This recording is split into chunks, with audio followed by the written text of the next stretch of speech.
NDA सरकारची आज अग्निपरीक्षा वक्फ board विधेयक आज संसदेमध्ये सादर होणार. लोकसभेत गदारोळ होण्याची शक्यता.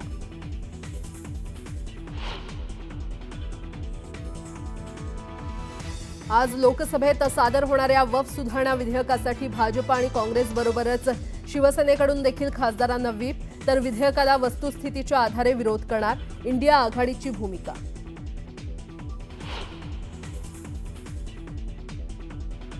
उद्धव ठाकरेंचा पक्ष बाळासाहेबांचा विचार राखणार की राहुल गांधींच्या पावलावर पाऊल ठेवून तुष्टीकरण करत राहणार. वक्फ सुधारणा विधेयकाच्या मुद्द्यावरून फडणवीसांचा ठाकरेंना खोचक सवाल.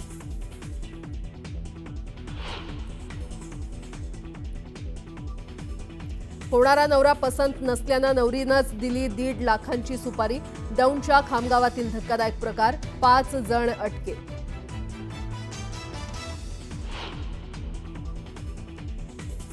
ठाणे कशेळी भिवंडी मार्ग आज आणि उद्या रात्री 10 ते सकाळी 6 पर्यंत राहणार बंद. मेट्रो 5च्या गर्डरच्या कामासाठी वाहतूक पूर्णपणे बंद. पर्यायी मार्ग वापरण्याचं आवाहन.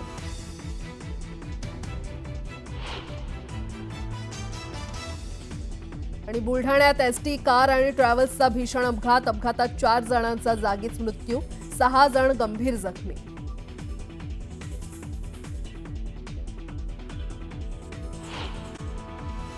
गेल्या वर्षभरापासून तिलारी घाटातून बंद असलेली एसटी महामंडळाची बस सेवा पुन्हा सुरू होणार आहे. सर्वांची लाडकी लालपरी आजपासून नव्यानं धावणार आहे. तिलारी घाट सुरक्षेच्या दृष्टीनं वाहतुकीस योग्य नसल्याचं कारण देत कोल्हापूरच्या जिल्हाधिकाऱ्यांनी तो गत पावसाळ्यात अवजड वाहतुकीस बंद केला होता. स्वारगेट बलात्कार केल्याप्रकरणी अटकेतील आरोपी दत्तात्रय गाडेच्या वकिलांनी आरोपीच्या जामिनासाठी न्यायालयात अर्ज केलाय. पीडिता आणि आरोपी यांच्यामध्ये जे काही संबंध झाले हे दोघांच्या संमतीनं झाले आणि संमतीनं झालेले संबंध हा कुठलाही गुन्हा नाही असं जामीन अर्जामध्ये नमूद करण्यात आले. कांद्यावरील 20% निर्यात शुल्क हटवण्यात आल्याच्या निर्णयाची अंमलबजावणी सुरू झाली आहे. अशातच नागपूरमध्ये लाल कांद्याला 1600 रुपये तर हिंगणा बाजारात 2000 रुपयांचा दर मिळालेला आहे. उन्हाळ कांद्याला नाशिक बाजारात 1300 रुपयांचा दर मिळतोय. सरपंच संतोष देशमुख हत्या प्रकरणातील आरोपी सध्या बीड कारागृहात असल्यानं बीड जिल्हा कारागृह चर्चेत आहे. मात्र 161 कैद्यांची क्षमता असलेल्या या कारागृहात सध्या 340 कैदी आहेत. यातील 7 कैदी शिक्षा झालेले तर उर्वरित न्यायाधीन बंदी आहेत. तर क्षमतेपेक्षा अधिक कैदी असल्यानं प्रशासनावर तर ताण येत असल्याची माहिती मिळते. 24 तास सुविधा देणाऱ्या दुकानांमुळे ग्राहकांसह अर्थव्यवस्थेला फायदा होतो. शिवाय कायद्यानं या दुकानांवर वेळेचं निर्बंध नाही, त्यामुळे ती 24 तास सुरू राहू शकतात असा निर्वाळा उच्च न्यायालयानं दिलाय. तसंच रात्री 11 वाजेपर्यंत दुकानं बंद करण्याची सक्ती न करण्याचे आदेश देखील न्यायालयानं पुणे पोलिसांना दिले. पश्चिम रेल्वेवरील वक्तशीरपणा सुधारण्यासाठी रेल्वे प्रशासनानं वेगमर्यादा रद्द करणं, रेल्वे मार्गाची देखभाल दुरुस्ती करणं यासारख्या उपाययोजना केल्या आहेत. आणि त्यामुळे भारतीय रेल्वेमध्ये पश्चिम रेल्वेच्या लांब पल्ल्याच्या रेल्वेगाड्यांचा वक्तशीरपणा 95% पोहोचलाय. त्यामुळे प्रवाशांचा प्रवास निश्चित वेळेमध्ये पूर्ण होतोय. एकीकडे अनेक देश उपासमार, युद्धामुळे निर्माण झालेला अन्न तुटवडा आणि नैसर्गिक कारणांमुळे आलेला दुष्काळ तसंच कुपोषणाशी झगडत असताना अर्ध जग मात्र लठ्ठ होण्याच्या मार्गावर आहे. 2005 पर्यंत जगातील 1/3 लोक लठ्ठ झालेले असतील. लॅन्सेट या आरोग्य शोधपत्रिकेनं जाहीर केलेल्या एका अभ्यासात ही माहिती समोर आली आहे.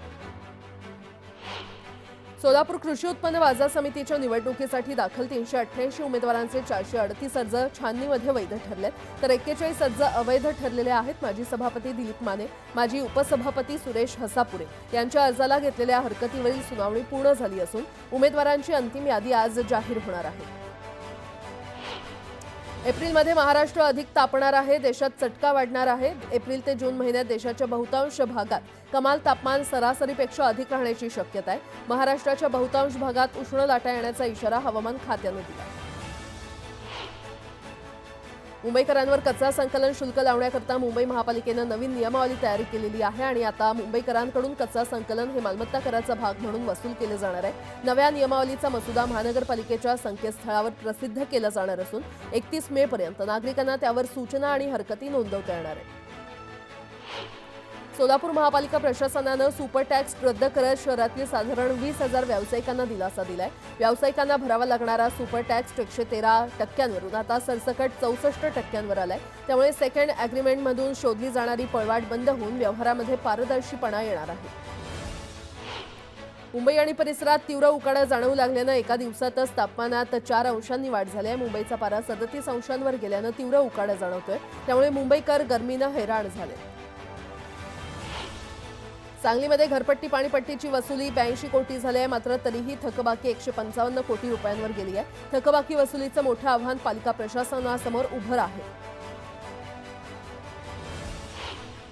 देशभरात 25 राज्य आणि केंद्रशासित प्रदेशांमधील तब्बल 13,000 चौरस किलोमीटरपर्यंतचा जंगलाचा भाग अतिक्रमण बाधित असल्याची माहिती केंद्रीय पर्यावरण मंत्रालयानं अहवालाद्वारे दिलेली आहे। दरम्यान 10 राज्यांनी अद्याप जंगलांवरील अतिक्रमणाची माहिती दिलेली नाही। रेडी रेकनरच्या दरात तब्बल 5.84% वाढ केल्यानं ग्राहकांच्या खिशाला फटका बसणार आहे। घरांच्या किमतींमध्ये 2 ते 2.5 लाखांची भर यामुळे पडणार आहे। त्यामुळे कल्याण डोंबिवलीमध्ये घर घेताना ग्राहकांना विचार करावा लागणार आहे। पुण्याहून सासवडला जाणाऱ्या रस्त्यावरील बोबदेव घाट परिसर पर्यटकांसाठी विशेष आकर्षणाचा केंद्रबिंदू ठरलाय। अशातच कोंढवा पोलिसांनी घाटात मध्यरात्री फिरण्यास आलेल्या सुमारे 40 प्रेमी युगुलांवर कारवाई केली। मालमत्ता करातून नवी मुंबई महापालिकेनं इतिहासात पहिल्यांदाच विक्रमी 800 कोटींचा महसूल गोळा केलेला आहे। 2024-25 या आर्थिक वर्षात 900 कोटींचा अंदाज व्यक्त केला होता, पण पालिकेला 805 कोटींचा टप्पा गाठण्यात यश आलं। मुंबईतील पूर्व आणि पश्चिम द्रुतगती महामार्गावरून वेगानं जाणाऱ्या वाहन चालकांनी तिथे आतापर्यंत सुमारे 241 टनाहून जास्त कचरा फेकल्याचं महापालिकेला आढळून आलं आणि त्यामुळे मागील आठवड्यात त्यांनी विशेष मोहीम राबवत कचरा आणि राडा रोड्याची विल्हेवाट लावण्यात आली। पुणे महानगरपालिकेला आर्थिक वर्षातील मिळकत करातून 2,350 कोटी रुपयांचं उत्पन्न प्राप्त झालंय। मिळकत कराच्या वसुलीसाठी महापालिकेला मार्च महिन्यापर्यंत प्रयत्न करावे लागले असून अखेरच्या 10 दिवसात 170 कोटी रुपये मिळाले। हवामान विभागानं महाराष्ट्रातील विविध जिल्ह्यांसाठी विजांच्या कडकडाटासह पावसाचा अलर्ट जारी केलाय। नागरिकांनी सतर्क राहण्याचं आवाहन करण्यात आलेलं आहे। हवामान खात्यानं पुढील 24 तासांसाठी कोकण, खानदेश, पश्चिम महाराष्ट्र, मराठवाडा आणि विदर्भातील काही जिल्ह्यांसाठी विजांच्या कडकडाटासह पावसाचा अलर्ट जारी केलाय। पिंपरी चिंचवड स्मार्ट सिटी लिमिटेडनं पिंपरी चिंचवड महापालिकेच्या दैनंदिन कामकाजासाठी तयार केलेल्या ई-ऑफिस या डिजिटल प्रणालीनुसार कामकाजाची सुरुवात मंगळवारपासून झाली। त्यामुळे महापालिकेचं कामकाज कागदविरहित होणार आहे। कागदपत्र डिजिटल स्वरूपात जतन केली जाणार आहे। मुंबईकरांवर घनकचरा व्यवस्थापन वापरकर्ता शुल्क लावण्यास उभाठानं विरोध केलाय। धारावी प्रकल्पासाठी देण्यासाठी कचरा शुल्कातून निधीतून देवनार कचरा भूमीवरील कचऱ्याची विल्हेवाट लावली जाणार आहे। त्यामुळे हा कर लावण्यास विरोध असल्याची भूमिका आमदार आदित्य ठाकरे यांनी घेतली। चारधाम यात्रा सुरू होण्यापूर्वीच मोठी खळबळ माजली। यात्रेकरूंचं साहित्य आणि प्रवासासाठी वापरल्या जाणाऱ्या घोडे आणि खेचरांमध्ये धोकादायक एकाइन इन्फ्लुएन्झा व्हायरस सापडलाय आणि यामुळे उत्तराखंड सरकारनं 2 क्वारंटाईन सेंटर सुरू केली आहेत। पुण्यातील 33 वर्षीय रुग्णाच्या पोटात सातत्यानं दुखणं, लघवीला त्रास होणं आणि सातत्यानं मूत्रमार्गात संसर्ग होणं असा त्रास होत होता। तपासणीमध्ये त्याच्या दोन्ही मूत्रपिंडांमध्ये खडे आढळलेत। खड्याचा आकार आणि जटिलता लक्षात घेऊन डॉक्टरांनी थुलियम फायबर लेझरसह रेट्रोग्रेड इंट्राव्हिनल सर्जरीचा वापर करून यशस्वीपणे उपचार केले।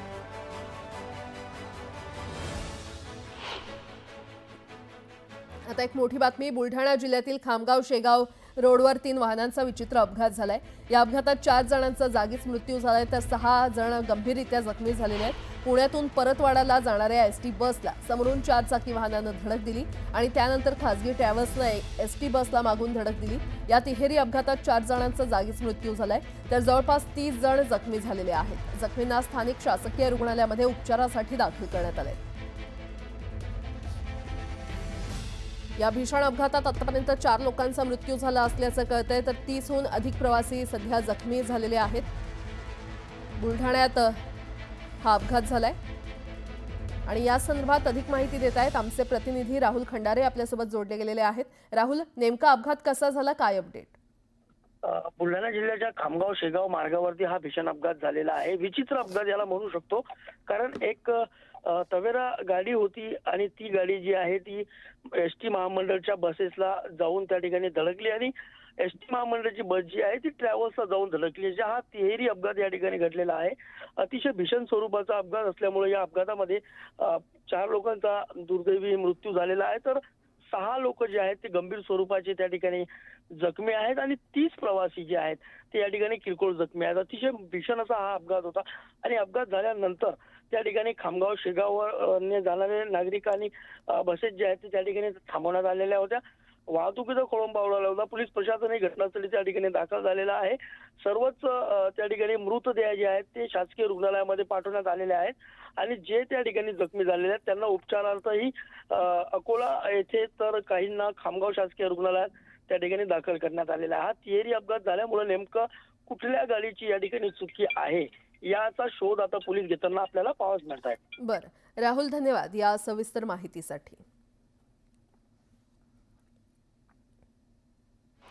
पंकजा मुंडे यांच्या फाईल्स घेऊन धनंजय मुंडे माझ्या घरी आले होते असं वक्तव्य सामाजिक कार्यकर्त्या अंजली दमानिया यांनी केलं. मी पंकजा मुंडेंविरोधात लढावं असं धनंजय मुंडे यांना वाटत होतं असा गौप्यस्फोट देखील अंजली दमानिया यांनी केलाय. खोक्याच्या आडून मला टार्गेट करण्यात आलंय. खालच्या दर्जाचं राजकारण करणं उचित नाही अशी प्रतिक्रिया सुरेश धस यांनी दिली आहे. या संपूर्ण प्रकरणाच्या चौकशीसाठी मी मुख्यमंत्र्यांना भेटणार आहे असं धस म्हटलंय. पुन्हा एकदा टीपी मुंडेंनी खोक्या प्रकरणावरून सुरेश धस यांना लक्ष केलं. हे जर खोके असे असतील तर तुम्ही ते खोके थांबवावेत आणि एवढी गुंडगिरी कशासाठी असा थेट सवाल ओबीसी नेते टीपी मुंडे यांनी सुरेश धस यांना विचारलाय. नारायण राणे आणि नितेश राणेंना सिंधुदुर्गात वैद्यकीय महाविद्यालय नको आहे असा आरोप विनायक राऊत यांनी केलाय. पालकमंत्री मोठी भीमगर्जना करतात, पहाटे उठून लोकांची घरं तोडतात, मात्र शासकीय वैद्यकीय महाविद्यालयाला भेट द्यायला त्यांना वेळ मिळत नाही असं राऊत म्हटलंय. सटाणा कृषी उत्पन्न बाजार समितीच्या 18 जागांसाठी निवडणूक पार पडली आणि या निवडणुकीत यशवंत शेतकरी विकास पॅनेलचे 9 तर शेतकरी विकास पॅनेलचे 6 उमेदवार निवडून आले. 2 जागांवर व्यापारी गटानं आणि हमाल मापारी गटानं एका जागेवर विजय मिळवला. विजयी झालेल्या उमेदवारांनी एकच जल्लोष केला. कल्याण डोंबिवली महानगरपालिकेच्या आयुक्तपदी कार्यरत असणाऱ्या डॉक्टर इंदुराणी जाखर यांची पालघरच्या जिल्हाधिकारीपदी नियुक्ती झाली आहे. गोविंद बोडके यांच्या सेवानिवृत्तीनंतर पालघरचे जिल्हाधिकारी पद रिक्त झालं होतं. कोल्हापूर जिल्हा मध्यवर्ती सहकारी बँकेच्या वतीनं महिला सक्षमीकरणावर भर दिलाय. महिलांना व्यावसायिकरित्या कर्ज उपलब्ध करून देण्यासाठी ताराराणी महिला सक्षमीकरण कर्ज योजना राबवली जात असून सध्या या योजनेतून 10,000 कोटींचा पल्ला गाठण्यात आल्याची माहिती मंत्री हसन मुश्रीफ यांनी दिली आहे. बुलढाणा जिल्ह्यातील टेंभुर्णा इथे बौद्ध समाजाकडून धम्म परिषदेचं आयोजन करण्यात आलं होतं. यावेळी बौद्ध समाज बांधवांना शिक्षणाचे धडे देण्यात आले. या कार्यक्रमात प्रकाश आंबेडकर यांनी प्रमुख उपस्थिती लावली. राष्ट्रवादी काँग्रेस पक्षाचे जिल्हाध्यक्ष प्रदीप गारटकर यांच्या वाढदिवसानिमित्त पक्षाच्या कार्यकर्त्यांनी इंदापूर तालुक्यात निमगाव व्याहळी शिवारात जिल्हाध्यक्ष केसरी बैलगाडा शर्यतीचं आयोजन केलं होतं. या बैलगाडा शर्यतीमध्ये इंदापूरकरांना अनोखा थरार पाहायला मिळाला.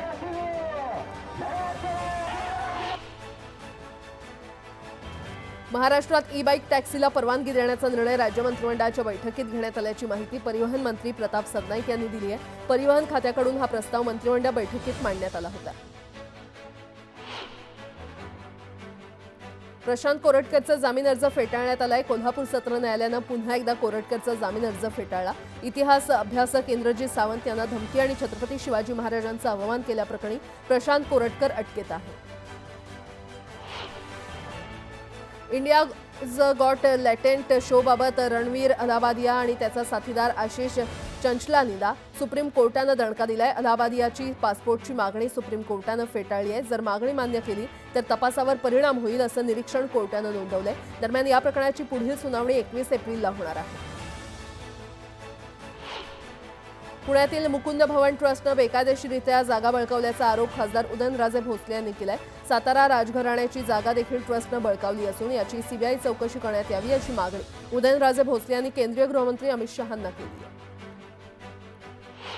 बीडच्या कारागृहातून आठवले गँगला नाशिकच्या कारागृहात दाखल करण्यात आलं. बीड कारागृहात वाल्मिक कराड आणि गीते गँगमध्ये झालेल्या वादानंतर आठवले गँगला नाशिक कारागृहात हलवण्यात आलं. सार्वजनिक बांधकाम मंत्री शिवेंद्रसिंह राजे भोसले यांनी महत्त्वपूर्ण निर्णय घेतलाय. सार्वजनिक बांधकाम विभाग आता सर्वेक्षणासाठी ड्रोनचा वापर करणार आहे. प्रत्यक्ष पाहणी करणं शक्य नसलेल्या पुलांची ड्रोननं पाहणी होणार आहे. स्लॅब कोसळण्याच्या घटनांना आळा घालण्यासाठी हा महत्त्वाचा निर्णय घेण्यात आलाय. जेजुरी गडावरील भंडाऱ्यामुळे भाविकांचं आरोग्य धोक्यात आल्याचा आरोप माजी प्रमुख विश्वस्तांनी केलाय। जत्रेच्या काळात भंडाऱ्यामध्ये मोठी भेसळ होत असून भाविकांच्या आरोग्यावर तसंच ऐतिहासिक जेजुरी गडाला धोका निर्माण झाल्याचा आरोप माजी मुख्य विश्वस्त शिवराज झगडे यांनी केला। सातारा जिल्ह्यातील कराड पाटण तालुक्याला सलग दुसऱ्या दिवशी वादळी वाऱ्यासह अवकाळी पावसानं झोडपलं। सोसाट्याच्या वाऱ्यामुळे अनेक ठिकाणी घरांवरचे पत्रे उडून गेले असून विद्युत पुरवठा देखील खंडित करण्यात आला। कोल्हापूर जिल्ह्यातील पन्हाळ्यामध्ये गारपिटीसह जोरदार पाऊस झाला। परिसरात गारांचा खच दिसून आला। वादळी वाऱ्यासह झालेल्या गारपिटीमुळे आंब्याचं नुकसान होण्याची शक्यता आहे। छत्रपती संभाजीनगरमध्ये दमदार पावसानं हजेरी लावली। जिल्ह्यातील करमाड, पैठण, बिडकीन आणि वैजापूर तालुक्यातील बरसलेल्या अवकाळी पावसामुळे काही ठिकाणी रस्त्यांवर पाणी आलं। सांगली जिल्ह्यातील खानापूर, तासगाव आणि वाळवा तालुक्यात अवकाळी पावसानं हजेरी लावली। खानापूर आणि तासगाव तालुक्यात देखील वादळी वारा आणि गारपिटीसह पाऊस झाला, तर वाळवा तालुक्यातील वारणा पट्ट्यात सलग दुसऱ्या दिवशी पाऊस बरसला। रत्नागिरी जिल्ह्यातल्या खेडला अवकाळी पाऊस आणि वादळी वाऱ्याचा मोठा फटका बसला। वादळी वाऱ्यामुळे मुंबई गोवा महामार्गावरील खोपी फाट्याजवळ 5 दुकानं कोसळली। या दुकानांसमोर उभ्या असलेल्या कारचं नुकसान झालं।